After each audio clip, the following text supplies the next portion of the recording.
So, BellRing just dropped their latest quarterly update. And on the surface, it looks like just another earnings report. But when you really dig in, it's actually this incredible story. It's about a consumer category that's just on fire right now, and one brand that is absolutely running the show. All right, let's get into it. So it really makes you wonder, right? How does a brand in one of the fastest growing categories in the entire store, how do they dominate? In a market this hot with new competition popping up all the time, how do you not just lead, but actually start pulling away from the pack? We're going to break down exactly how they're doing it, straight from the source. And, we're starting right at the top here. The company's CEO, Darcy Horn Davenport, she basically set the whole tone right out of the gate with this quote. It's super confident, it's crystal clear, and it really frames everything we're about to look at. This isn't a company that's, fighting for its spot. Nope. This is a company that's already out in front and just trying to widen the gap. Okay, so the CEO laid out a super clear roadmap for us, and we're going to follow it. First, we'll look at this category that's on fire. Then, we'll see how Premier Protein is just dominating. After that, we'll get into their blueprint for growth, and finally, we'll talk about why this could be just the beginning. All right, first up, let's talk about the category itself, because you really have to understand the massive wave BellRing is riding here. This isn't just about one company doing well. It's about this huge shift in how people are thinking about, well, what they eat and drink.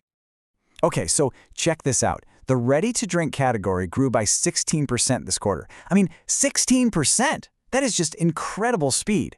But here's the kicker. 70% of that growth, it came from pure volume. So this isn't just companies jacking up prices. No, this is more people buying more shakes, plain and simple. So you gotta ask, why now? What's going on? Well, it's basically a perfect storm of all these huge consumer trends. You've got the health and wellness boom. You've got the rise of functional beverages, drinks that actually do something for you. And of course, there's the constant need for convenience. Plus, and this is a big one, the recent popularity of GLP-1 drugs is a huge factor. All of that together is just pouring fuel on an already roaring fire. And this right here, this shows you just how mainstream these shakes have become. We are way past the days of this being a niche thing for bodybuilders. Think about it, 52% of households. That means 1 out of every 2 homes in the US is buying these things now. That is a huge, huge shift from where this category was just a few years back. And to really put this into perspective, get this. If you look at every single category in the grocery store, soda, chips, cereal, everything, ready-to-drink shakes had the second highest growth in new households buying them this past year. The only thing that beat them was prebiotic sodas. That is just incredible, incredible momentum. Okay, so we've established it. The category is on fire. Now let's zoom in on BellRing's main brand, Premier Protein, and see how they're not just riding the wave, they're pretty much creating it. And this is the headline right here. Premier Protein has a 25% market share. Let that sink in. In this massive, booming category, 1 out of every 4 shakes sold is theirs. They own a full quarter of the entire market. That is just dominance. But get this, they're not just sitting on that lead, they're actually extending it. Remember how we said the whole category grew by an amazing 16%? Well, Premier Protein grew even faster, at 19%. So what does that mean? It means they are actively stealing market share from their competitors even while the whole pie is getting bigger. That's how you win. And you better believe the stores are noticing.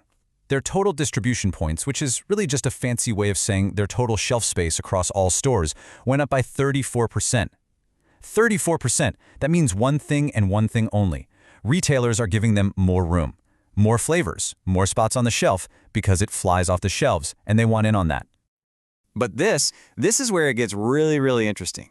This chart shows what might be their biggest opportunity of all. Check it out. They're responsible for 11% of all sales in the convenient nutrition aisle, but they only have 4% of the shelf space. That gap, that massive gap between sales and shelf space, that's what they're pointing to and saying, we've got so much more room to run just by getting the shelf space we deserve. So, okay, they've got the momentum. They've got the market lead. They see this huge opportunity. So, what's the game plan? Let's get into their blueprint for growth. It all comes down to 3 things, 3 main pillars. They're going to increase their brand support, they're going to expand their distribution, and they're going to accelerate their innovation. Okay, so let's dig into that first pillar, more brand support. They are not taking their foot off the gas. They just launched their first big media campaign since 2021, and they said the return on investment is looking really strong. They've also updated their packaging to make it easier to spot on the shelf, and they're getting way more aggressive with in-store displays and demos. Now, the second pillar, distribution, is pretty simple. It's all about closing that shelf space gap we just talked about. They're basically going to war to get more space in more stores. And that brings us to pillar number 3, innovation. And this is super important because this is how they bring new people into the brand. For example, their new indulgence line. That's for someone who wants something that tastes like a treat, not just a protein shake. And their new almond milk shakes, that's their first ever non-dairy option. So you see, it's not just about pumping out new flavors, it's about creating totally new products for new people and new moments. All right, so this brings us to the big takeaway, the final thought. You've got a category on fire, a brand that's dominating, and a really clear plan for growth. The argument they're making is that what we're seeing right now, this isn't the peak. This is just the beginning. It's base camp for a much bigger climb. And here's why they think that. Here's the big picture. Right now, this whole category is in 52% of households. And yeah, that sounds like a lot. But then you compare it to a really mature category, like, say, cereal or soda. Those are in 80, even 90% of homes. That gap between where they are now and where they could be, well, that represents millions and millions of new customers. And honestly, I think this final quote from the CEO just sums it all up perfectly. On one hand, they sell 36 shakes per second. I mean, that's just a mind-boggling number. It shows you how much their current customers love the product. But then, there's the other side of the coin. They're doing all that while only being in 20% of households. That just screams untapped potential, doesn't it? So that's where we'll leave it. They're at the top of a category that is literally changing how people eat. They have a clear strategy that's working, and they have this huge, massive market of people who haven't even tried their products yet. So the question is, where does all this momentum take them? What does BellRing even look like in 5 years? Is this a story about a strong niche brand, or are we watching the birth of the next great American consumer staple?